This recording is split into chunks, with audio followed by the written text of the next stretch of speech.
সালটা ছিল 2022। আমি নবম শ্রেণীতে পড়ি। তখন আমার বয়স 15 বছর। আমার এক্সাম চলছিল। তখন এক্সাম দিয়ে বাসায় আসি, আর দিনটা ছিল মঙ্গলবার। বাড়িতে ঢুকতেই মা বলল, তোর ছোট খালার শ্বশুর মারা গেছে, চল যেয়ে দেখে আসি। কিন্তু আমি প্রথমে রাজি হইনি। আমি বলেছিলাম যে মা, আমি যাব না, তোমরা যাও। তখন মা বলল, বাড়িতে একা কিভাবে থাকবি, চল। তখন আমি বললাম যে না মা, আমরা দুই বোন বাড়িতে থাকি, তুমি যেয়ে দেখে আসো।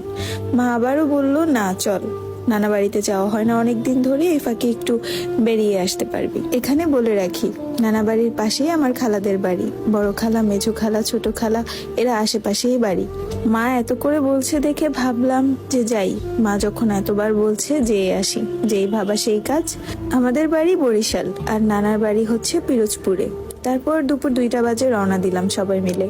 তারপর আমার খালাতো ভাই আসে আমাদেরকে এগিয়ে নিয়ে যেতে, মেজো খালার ছেলে। কিন্তু উনি ছোট খালার বাড়ির দিকে না যেয়ে যাচ্ছিল মেজো খালার বাড়িতে। অবাক হয়ে আমি মাকে জিজ্ঞেস করলাম, মা, আমরা ছোট আন্টির বাড়িতে যাব না, মেজো খালার বাড়িতে কেন যাচ্ছি? আমি আমার ছোট খালাকে আন্টি বলেই ডাকি। তখন পর্যন্ত বুঝতে পারছিলাম না যে আমার জীবনটা শেষ করে দেওয়ার জন্য সবাই মিলে আমাকে এখানে নিয়ে এসেছে। যাই হোক, তারপরে মেজো খালার বাড়িতে যাই। যে সবাইকে দেখে মোটামুটি ভালোই লাগলো, খালাতো ভাই বোন সবাইকে। সেখানে বড় খালাও ছিল। প্রথমে ঢুকেই আমি ফ্রেশ হতে চলে গেলাম। তারপর ফ্রেশ হয়ে বের হলাম, সবার সাথে কথা বলছি। হঠাৎ সেই সময় একটা মহিলা আর একটা মেয়ে আমার খালার বাড়িতে ঢুকে, মানে যার সাথে আমার বিয়ে হয়েছে তার বোন আর তার ভাইয়ের মেয়ে। তারপর তারা আমাকে দেখে গেল। আমি কিছুই বললাম না, কারণ আমার কোনো পিছুটান ছিল না, কোনো প্রেম ছিল না, কোনো পছন্দ ছিল না, তাই কিছুই বলিনি। ওরা যাওয়ার সময় আমার ছবিও তুলে নিয়ে যায়, যাতে করে আমার হবু স্বামীকে আমাকে দেখাতে পারে। আমার স্বামীর পছন্দ ছিল লম্বা মেয়ে। আমি মোটামুটি ভালোই লম্বা, তাই তাদের পছন্দ হয়ে গেল।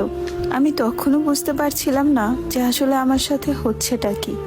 তারপর আমার বাবা মা আমাকে নিয়ে চলে যায় ছোট খালার বাসায়। সেখান থেকে আবার রাত 12টা বাজে নিয়ে যায় বড় খালার বাসায়। তারপর দিন সকালবেলা আমাকে নিয়ে আবারও মেজো খালার বাসায় যায়। সেখানে নাকি আমার হবু শ্বশুর আমাকে দেখতে আসবে। মোট কথা, শ্বশুর বাড়ির সবাই যায় আমাকে সেদিন দেখতে। তার 3 বোন, তার ভাবি, এমনকি সেও যায় আমাকে দেখতে সেই দিন। আমাকে দেখে তারা আংটি পরিয়ে আসে। আমার স্বামীরা ছিল 4 ভাই 3 বোন। তার ভাইরা সবাই বিদেশে থাকে, আমার স্বামীও ইতালি থাকে। আমার গায়ের রং ছিল শ্যামলা। তারপর তারা সবাই আমাদের বাড়িতে যায়, মানে আমার বাবার বাড়িতে যায়। দেখে এসে পরে শুক্রবারে আমাদের কাবিন বিয়ে হয়। আমার বিয়ের 2 দিন পর আমার শ্বশুর আমাকে একটা ফোন দিয়ে যায়। আমার শ্বশুর ফোন দিয়ে গেলেও আমার স্বামী কখনোই আমার সাথে ফোন দিয়ে কথা বলতো না। আমাদের বিয়েটা হয়েছিল আমার খালার বাড়িতে। আমার কোনো প্রয়োজনে যদি আমি তাকে ফোন দিতাম, সে ফোন ধরতো না। আমি ভেবেছিলাম